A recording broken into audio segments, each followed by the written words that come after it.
Nah, sekarang muhasabahnya, ayo dicek. Dalam diri kita ini sudah ada kualitas ikhlas atau belum? Ini ada beberapa ciri. Kita ambil dulu ciri umum ya. Ini tanda-tanda kita sudah ikhlas. Yang pertama apa? Melakukan sebaik mungkin kebaikan termasuk ibadah meskipun sedang sendirian. Nah, ini berarti kita ciri-ciri orang ini ikhlas. Fokusnya Allah saja.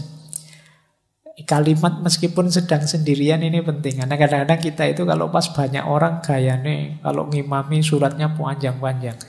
Tapi begitu sendiri yo, kuluhu sama ina atau ina.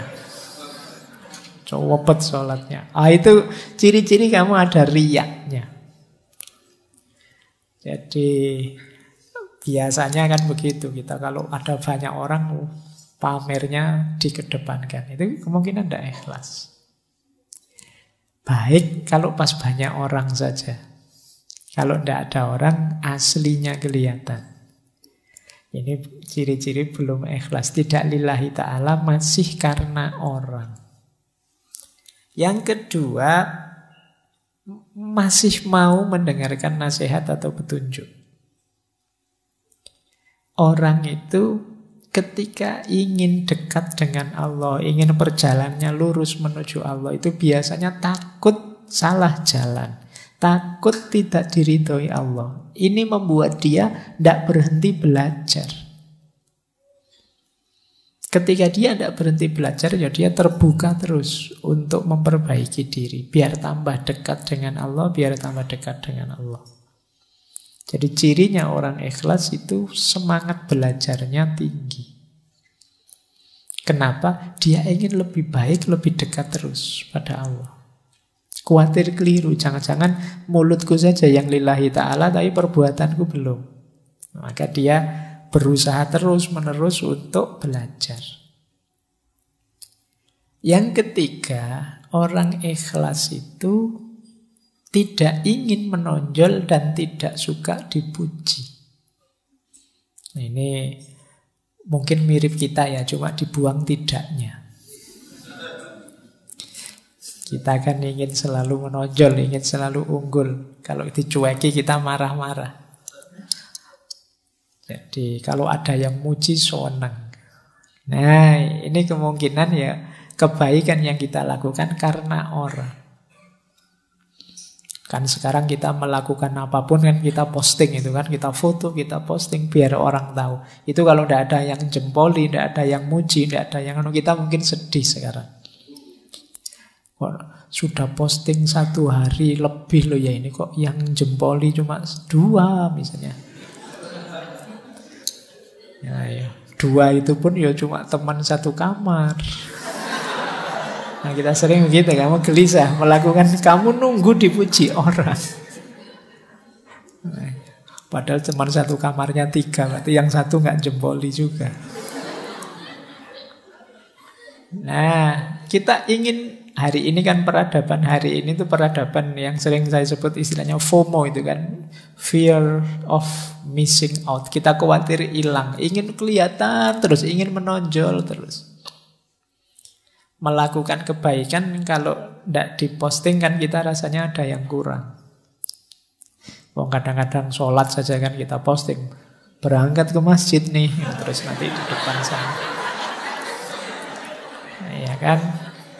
Terus duduk paling depan nih misalnya, terus wah, terus gitu. Kadang-kadang sholatnya pun kamu taruh HP-mu di syuting. Ngaji juga begitu kamu. Ingin selalu kelihatan. Nah, baik, orang ikhlas itu tidak ingin menonjol, tidak suka dipuji. Bahwa orang muji monggo saja, itu bukan yang saya kejar. Bahwa saya kok kelihatan unggul, kelihatan menonjol di antara yang lain, tidak masalah. Tapi itu bukan target. Kemudian selalu muhasabah.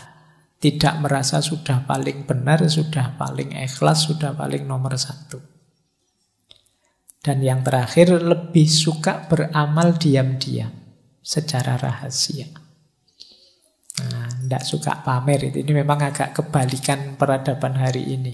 Peradaban hari ini itu orang selalu ingin kelihatan. Mungkin juga mental kita itu, kalau kita kan sering kalau ada apa-apa, tidak ada fotonya hoax, tidak ada videonya hoax. Jadi akhirnya bawah sadar kita itu melakukan apapun ada fotonya, ada videonya. Jadi mungkin peradaban hari ini tuh bisa kita sebut peradaban riya. Pamer terus apa-apa pengen dipamerkan. Ini agak hati-hati ya, ini untuk jiwa kita agak masalah orang yang selalu ingin pamer. Kata Syekh Zunnun Al-Misri lebih tegas lagi. Kata beliau, orang ikhlas itu adalah orang ketika dipuji atau dicela, dia tidak akan terpengaruh. Pujian dan celaan itu dianggap sama. Kalau dia yakin ini kebaikan, dipuji orang atau dicela orang, dia tetap melakukannya. Ada yang ngasih jempol atau tidak, saya yakin ini baik, ya saya jalan. Ini orang ikhlas. Yang kedua, lupa kalau sudah melakukan kebaikan. Ini berarti orangnya ikhlas. Misalnya sudah memberi utang teman bulan yang lalu, itu mungkin 10 tahun lagi masih diingat. Wah, kamu dulu zaman kuliah kalau bukan. Jadi dieling-eling terus.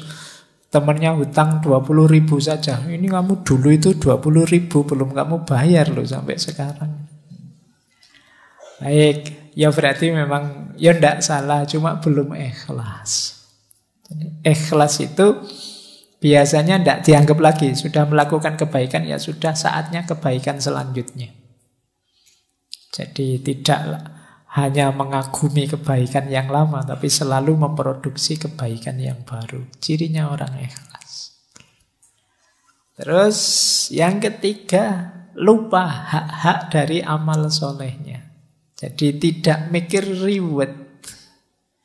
Wah, sampean melakukan ini itu harusnya dapat pahala sekian loh harusnya. Ya tidak apa-apa lah, monggo terserah Allah saja urusan besarnya balasan pahala. Tidak berpikir ke sana sudah. Menurut saya ini baik ya sudah. Oh, sampean rajin ke masjid loh. Wah, berarti setiap sholat pahalanya 27 derajat. Ya alhamdulillah monggo, tapi fokusnya tidak ke situ. Jamaah itu baik, dianjurkan, ya saya ikut jamaah ke masjid. Pahalanya dilipat gandakan berapapun, atau jangan-jangan sekarang sudah tidak 27 lagi karena kursnya mungkin berubah. Itu serahkan saja pada Allah kalau tentang itu. Jangan-jangan kamu protes, zaman dulu 27 sekarang masih 27 juga ya harusnya. Monggo lah, pokoknya kamu jamaah saja lah sudah. Tidak usah terlalu difikir hak balasan dan lain sebagainya. Nah, ini ciri-ciri ikhlas kalau menurut Syekh Zunnun Al-Misri. Baik, kita lanjutkan. Ada tips dari Syekh Ibnu Athaillah As-Sakandari, karena tadi ada hubungannya dengan riya. Syekh Ibnu Athaillah menyarankan strategi uzlah, namanya khumul. Khumul itu menyembunyikan diri, mengubur diri, itu khumul. Makanya mungkin ini istilah ini diserap oleh bahasa Jawa jadi kemul. Kemul itu selimut. Kalau kita pakai selimut kan tidak kelihatan. Kata Syekh Ibnu Athaillah, itfan wujudaka fi ardil khumuli fama nabata mimma lam yudfan lam yatimmu nata ijuhu. Sembunyikan wujudmu pada tanah yang tidak dikenal. Sebab sesuatu yang tumbuh dari biji yang tidak ditanam tak akan berbuah sempurna. Kalau kesusu ingin tampil, kesusu ingin kelihatan, ya kita tidak akan tumbuh. Untuk bisa tumbuh, kita harus masuk dulu tidak kelihatan. Nah, ikhlas juga begitu. Ayo kita latihan ikhlas dulu, jangan kesusu pamer dulu. Jangan kesusu ingin dikenal, ingin tampil, ingin terkenal dulu. Ayo menyempurnakan diri dulu. Ayo melatih diri dulu sampai di level ikhlas yang kita tidak lagi punya pamrih duniawi, target-target yang tidak penting selain Allah. Kalau sudah mampu ikhlas, saatnya kita kelihatan. Pasti akan kelihatan. Maka strateginya menurut Syekh Ibnu Athaillah khumul. Jangan kesusu pamer, fokus saja pada perbaikan diri sampai ke level ikhlas. Jadi strategi pertama ini.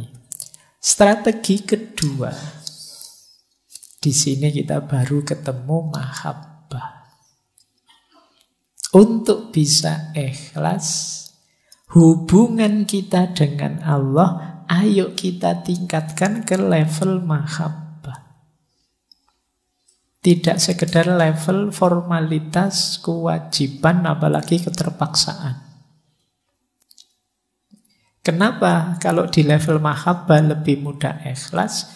Karena dalam hubungan cinta, orang itu yang jadi fokus, yang jadi perhatian, yang jadi target keinginan itu hanya yang dicintai. Dalam cinta orang bahkan mengorbankan dirinya, egonya demi yang dicintai. Loh, ini kalau yang kita cintai Allah kan berarti hidup kita tadi ikhlas itu kan lillahi ta'ala, hanya untuk Allah saja, otomatis terpenuhi. Jadi begitu relasi kita dengan Allah adalah relasi cinta mahabbah, otomatis tanpa diminta hubungan kita dengan Allah jenisnya jenis ikhlas. Jadi ikhlas itu kan yang dalam mahabbah itu kan cirinya apa? Mahabbah itu unconditional, tanpa syarat. Orang yang benar-benar cinta itu kan kalau melakukan kebaikan untuk yang dicintai itu kan tanpa syarat. Tanpa aku cinta padamu asal engkau mau begini ya begitu, itu namanya belum cinta. Ini di sesi-sesi cinta sudah bolak-balik dijelaskan. Cinta yang sejati itu unconditional. Aku mau sama kamu asal IP-mu minimal 3,7 lah kalau masih. Nah, ini namanya tidak cinta. Aku mau asal gajimu sekian, ini namanya kondisional. Kalau cinta itu unconditional. Jadi sama Allah juga begitu. Tidak pakai tawar-menawar. Kenapa kok kamu serius sekali ibadah? Biar Allah itu memberi anugerah, saya bisa kaya raya, saya punya banyak karomah, bisa jalan di atas air, atau saya punya apa. Tidak itu. Tujuanku Allah saja. Jadi fokusnya hanya Allah saja, orientasinya hanya ridhonya Allah saja. Kayak kalian yang sedang jatuh cinta, itu kan ketika membahagiakan yang kamu cintai, itu kan senangnya luar biasa. Ya tidak harus pacarmu, orang tuamu pun yang sangat kamu cintai, kalau kamu bisa membahagiakan mereka, itu kan senangnya luar biasa. Maka cintailah Allah, otomatis hubunganmu dengan Allah berubah jadi hubungan ikhlas tadi, hubungan yang bersih, jernih, tidak ada yang lain selain Allah saja. Nah, ini strategi kedua. Yang pertama tadi humul, yang kedua mahabbah.